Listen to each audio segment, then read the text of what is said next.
존재하지 않는 것들의 세계사.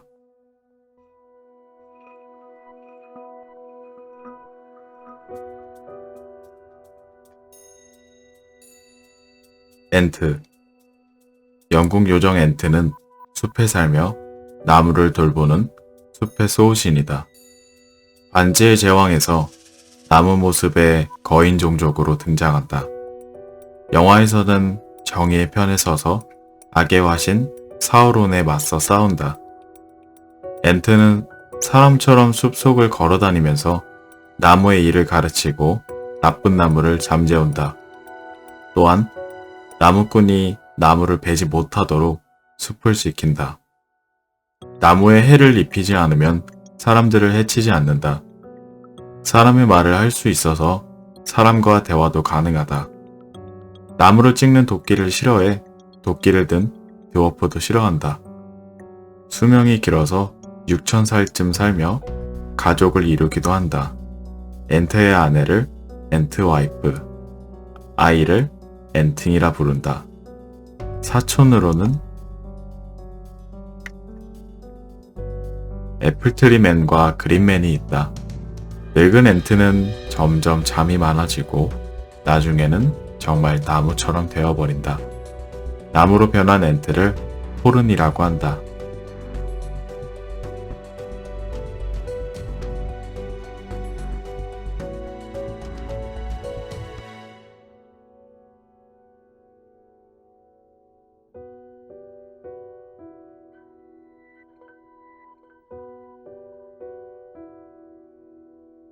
캐트시. 영국 요정 캐트시는 스코틀랜드의 높은 산악지대에 사는 고양이들의 수호 요정이다. 온몸이 검은색이며 가슴에 하얀 털이 있다. 이 털은 요정이라는 표식이다. 캐트시의 눈동자는 짙은 녹색이고 사람의 말을 알아듣고 대화를 나눌 수도 있다. 평소에 보통 고양이처럼 살지만 당황하면 사람의 말을 하거나 뒷다리로 일어서서 걷는다.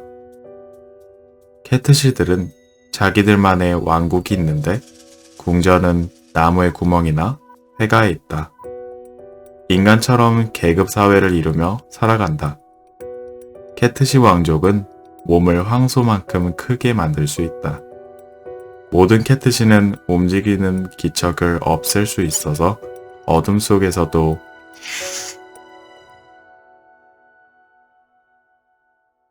흔적 없이 이동한다. 성격이 온순해 사람에게 해를 끼치지 않는다.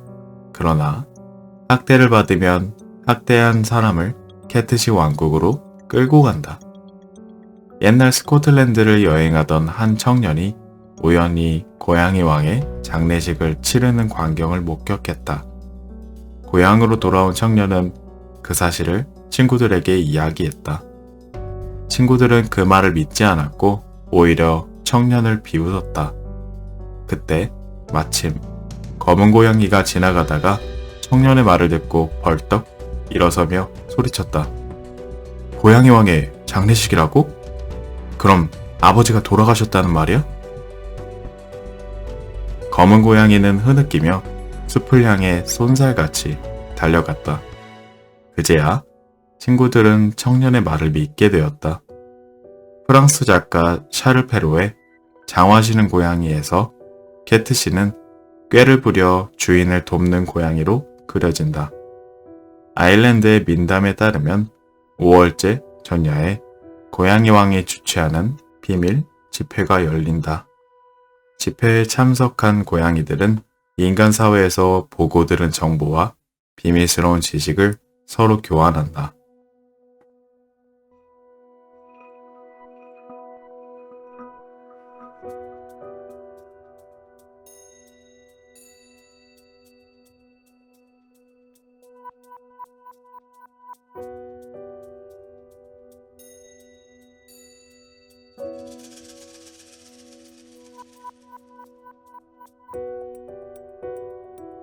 디뮤에.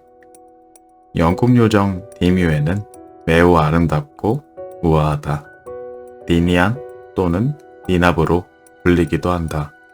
디뮤에는 영국 중세의 기사 이야기 아서왕의 죽음에 나오는 호수 요정이며 호수의 귀부인이라고 불린다.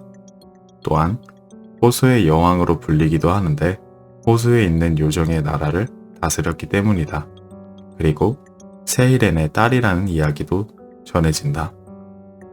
아서왕 전설에서 요정 모건 르 페이가 아서의 적으로 등장하는 반면 니뮤에는 그 편에 서서 원탁을 지원한다.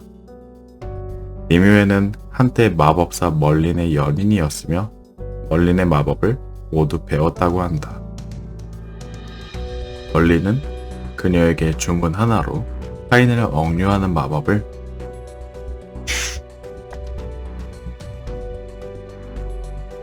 자세하게 가르쳐 주었는데 니뮤에는 그 마법을 그에게 사용했다.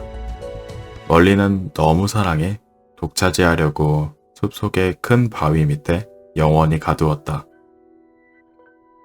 어느 날 멀린은 마침 그곳을 지나가던 가웨이 경에게 자신의 신세를 한탄했다고 한다. 나는 정말 바보였소. 나 자신보다 남을 더 사랑했으니 말이오. 나를 묶어두는 방법을 내가 그녀에게 가르쳐 주다니. 정말 어리석었소. 이젠 그 누구도 나를 자유롭게 할 수 없소. 멀리는 영원히 가둬버린 니뮤에는 그를 대신해 모건 르페이와 싸우며 원탁과 아서왕을 지켰으며 기사 랜슬롯을 양자로 삼고 기사의 교양과 무예를 가르쳤다. 아서왕에게 명검 엑스칼리버를 준 것도 니뮤에였다. 그러나 아서왕의 죽음을 앞두고서 니뮤에는 모건 르페이와 화해해 아서왕을 아발론으로 옮기는 배에 함께 타고 갔다고 한다.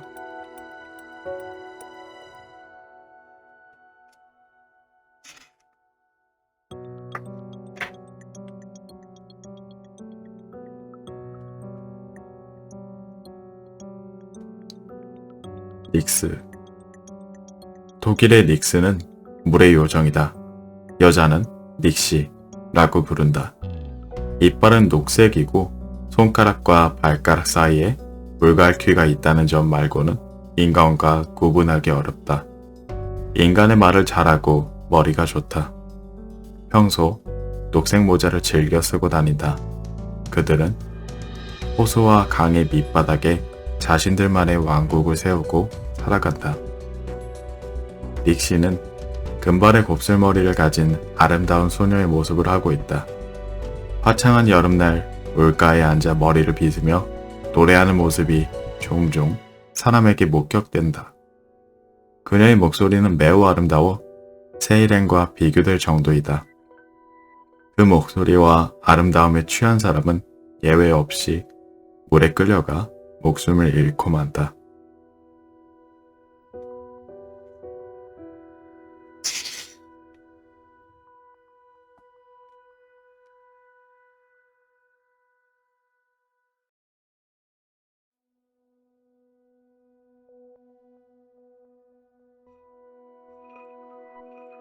닉스는 포세이돈과 네레이드, 세일렌, 이너, 셀키, 핀족의 혈통을 이어받았다. 마법으로 인간을 물고기로 변신시키고 마을을 통째로 이동시킬 수 있다. 하지만 닉스의 뛰어난 마법도 철에는 약하다. 철은 모든 마법을 무용지물로 만들어버리기 때문이다. 닉스는 젊은 처녀를 납치해서 아내로 삼기도 한다. 자신의 아이가 태어날 때 산파를 끌고 가서 출산을 돕게 한다. 이때 태어난 아이는 몸에 유난히 털이 많다. 인간과의 사이에서 태어난 아이는 딸이든 아들이든 가리지 않고 무조건 먹어버린다. 닉스는 자기들의 생활을 지키거나 장난치려고 사람을 물에 빠뜨리고 공격해 위험에 처하게 한다. 그리고 물에 빠져 죽은 사람의 영혼을 모으는데 닉스의 집에는 사람들의 영혼을 가둔 항아리가 있다. 이래서 내려오는 닉스 이야기다. 어느 날 닉스는 평소 친분이 있던 농부를 자신의 물속 궁전으로 초대했다. 농부는 처음 본 보석 궁전의 아름다움을 보고 넋을 잃었다. 궁전을 둘러보면서 감탄사를 연발했고 기분이 좋아진 닉스는 비밀의 방으로 농부를 안내했다. 그리고 영혼들을 가둬놓은 항아리를 보여주었다. 집으로 돌아온 농부는 항아리 속에 있는 영혼들 생각으로 밤새 잠을 이루지 못했다. 다음날 닉스의 궁전으로 몰래 들어가 영혼을 가둬둔 항아리의 뚜껑을 열었다. 그 순간 수많은 영혼이 항아리에서 빠져나왔다. 물속에 닉스의 궁전이 있다는 전승은 스위스에서도 찾아볼 수 있다.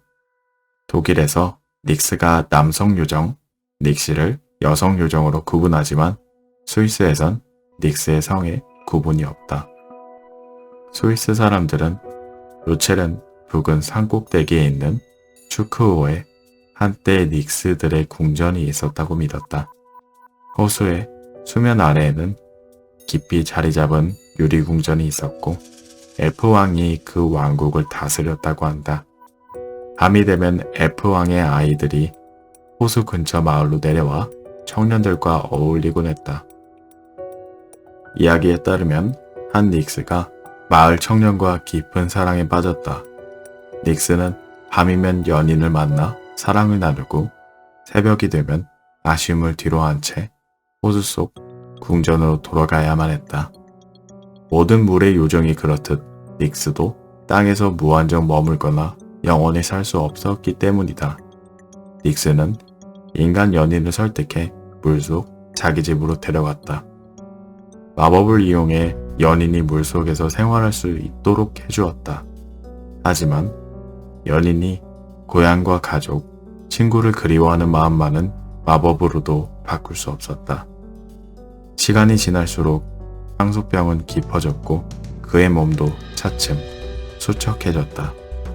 고민하던 닉스는 매일 땅거미가 지고 밤이 찾아오면 연인이 살던 마을에 마법을 걸어 호수 밑으로 가져왔다. 새벽이 되면 마법이 풀려 마을은 원래대로 돌아갔다고 전해진다.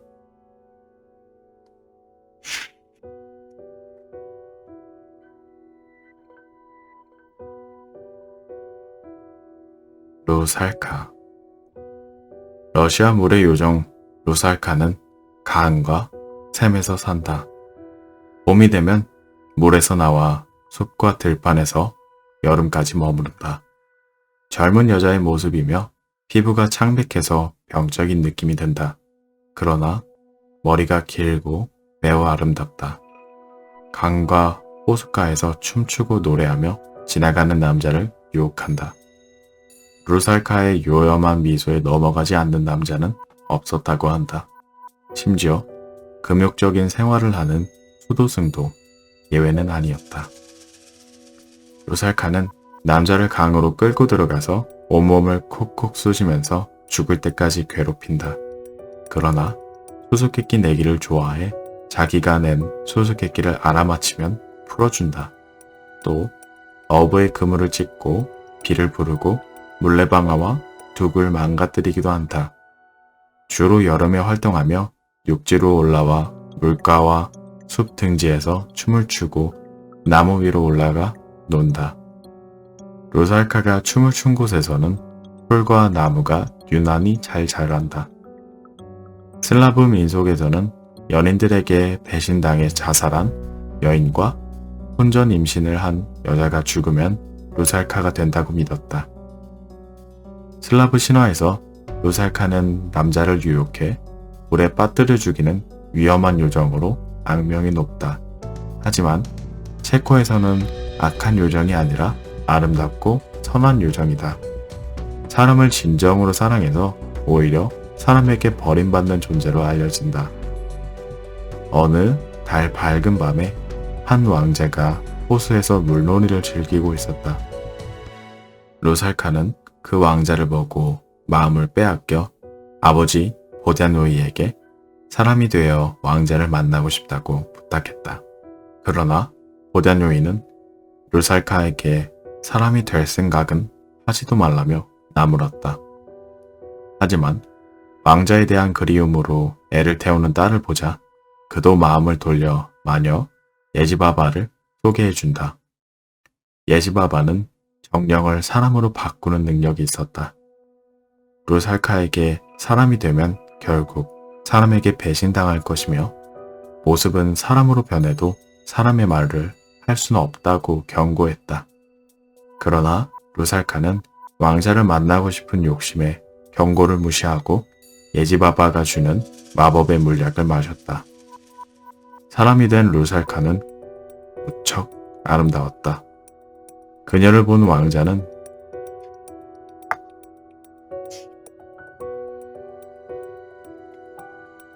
단번에 사랑에 빠졌다.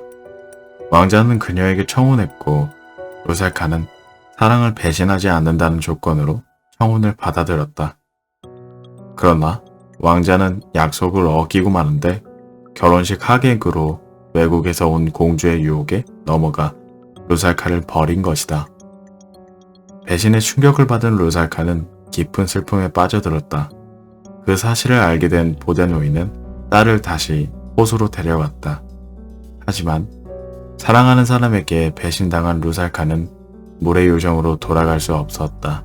이제 블루티치카라는 사악한 정령으로 살아가야만 했다. 루살카는 다시 마녀 예지바바를 찾아가 물의 요정으로 돌아갈 방법을 물었다. 마녀는 단도를 건네주며 왕자를 죽이라고 했다.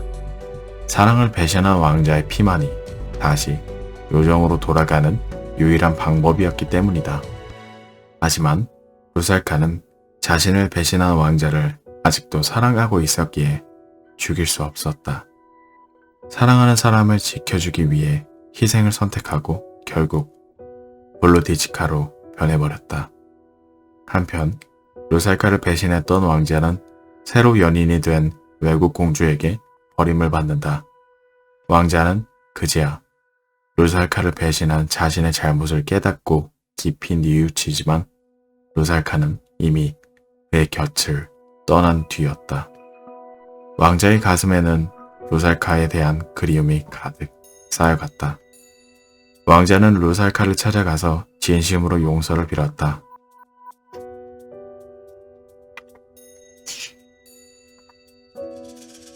그러나 뒤늦은 후회와 용서는 이제 아무런 소용이 없었다. 루살카는 이미 블루티치카로 변해 다시는 인간이나 요정으로 될 수 없었기 때문이다. 루살카는 왕자에게 자신과 함께 있으면 위험하니 떠나라고 경고했다. 그러나 왕자는 차라리 그녀의 품에서 죽는 게 행복하다며 루살카를 안고 이불을 맞췄다. 결국 루살카의 품에 안겨 죽음을 맞이했다.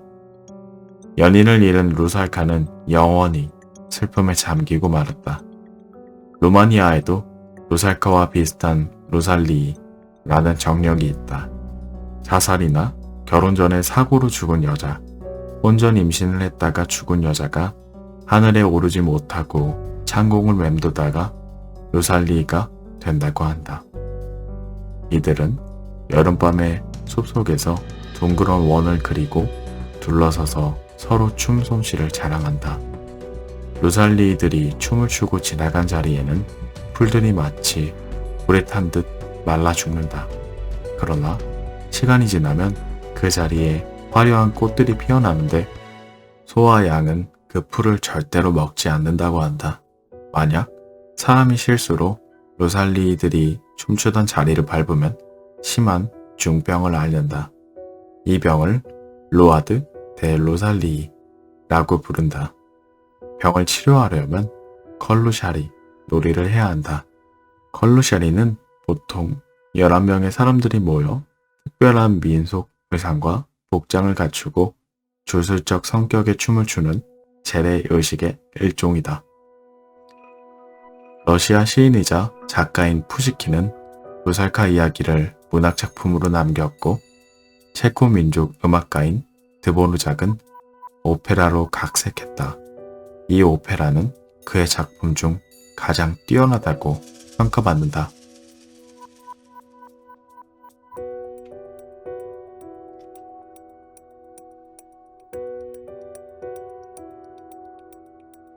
머메이드. 영국의 인어 요정 머메이드는 강이나 깊은 바닷속 궁전에서 산다. 윗몸은 사람이고 아랫몸은 물고기이다. 여성 인어는 머메이드, 남성 인어는 머맨이다. 죽은 사람의 영혼을 배에 태워 바닷속 궁전으로 데려가는 일을 한다. 머메이드는 파도가 거세게 몰아치는 암초에 자주 나타난다. 그때마다 폭풍우가 몰려와 바다를 거세게 뒤흔든다. 그래서 뱃사람들은 머메이드를 무서워했다. 맑은 날 바닷가에 나타나 오른손에 거울, 왼손에 빗을 들고 머리카락을 빗기도 한다. 그 모습을 본 어부들의 말을 듣고 여러 화가가 그림 소재로 삼았다. 처음에는 몹시 추한 모습으로 그렸으나 나중에는 금발에 녹색 눈을 가진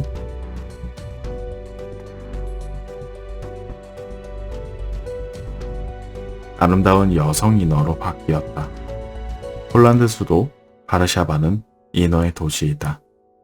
인어는 도시의 상징물이 되었고 바르샤바의 시청에는 인어 조각상이 높이 매달려 있다. 또한 바르샤바의 기원에 관한 신화에 빠짐없이 등장하는 것이 인어이다. 신화에 따르면 마조부시의 왕국의 왕인 시에모비트가 숲속에서 사냥을 하다가 길을 잃었다. 왕이 숲을 헤매다가 굶주림에 지쳐갈 무렵 시냇물에서 윗몸은 사람, 아랫몸은 물고기인 물의 요정이 나타났다. 그녀는 굶주림에 지친 왕에게 어부 바르스가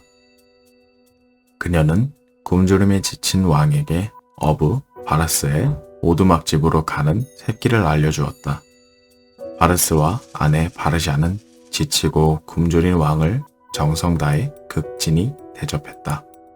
왕은 그들의 친절과 정성에 감동해서 그 숲을 어부 가족에게 하사했다. 숲의 소유권은 대대로 그들 후손에게 상속되었고 훗날 바르스와 바르샤의 이름을 따서 바르쇼바라는 마을이 생겨났다. 그 마을이 오늘날 수도 바르샤바가 되었다고 한다. 바르샤바의 기원에 대한 또 다른 신화에도 역시 인어가 주인공으로 등장한다. 영국의 머메이드는 스칸디나비아의 하브르, 아일랜드의 메로우와 같은 종이다.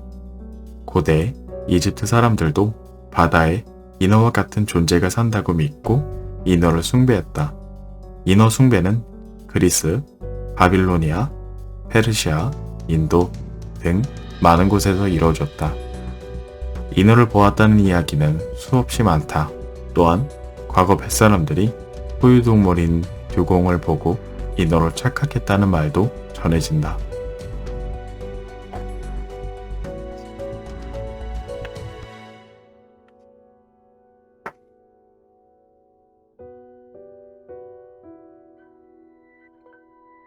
세이렌. 세이렌은 아름다운 얼굴과 독수리의 몸체를 가진 그리스의 바다 요정으로 날개가 있어서 자유롭게 하늘을 날 수 있다. 성격은 사악하고 자존심이 무척 강하다. 뮤즈, 멜포메네와 강의 신 아켈로스 사이에서 낳은 딸들이라고 한다.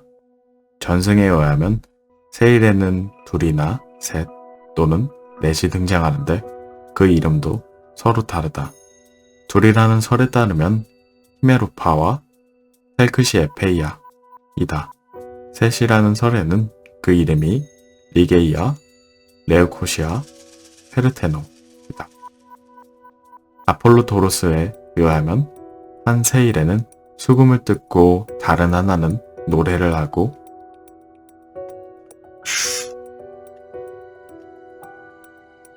그 다음 하나는 플루트를 불었다. 넷이라는 설에 따르면 그 이름은 각각 헬크시에페이아, 아그라오페메, 페이시노에, 오르페이다. 세일에는 시칠리아 섬 근처의 안테모에세 사섬에 살았다.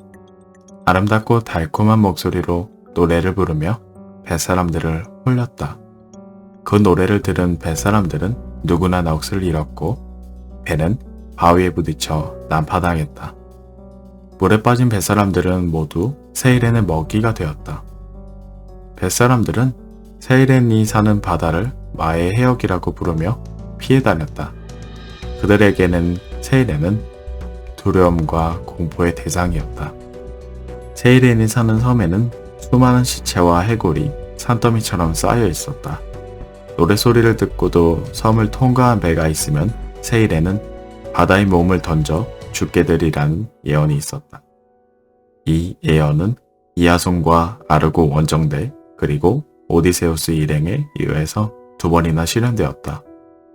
이아손의 아르고 원정대가 세이렌의 섬을 지나갈 때 원정대원 중 한 명인 부테스가 배 밖으로 뛰어들었다. 그는 아프로디테의 도움으로 목숨을 구한 뒤 여신의 연인이 되었다. 아르고 원정대는 부테스를 제외하고 한 명의 희생자도 없이 세이렌들을 물리칠 수 있었는데 이는 오르페우스 덕분이었다. 오르페우스는 디오니소스의 숭배자이자 타의 추종을 불허하는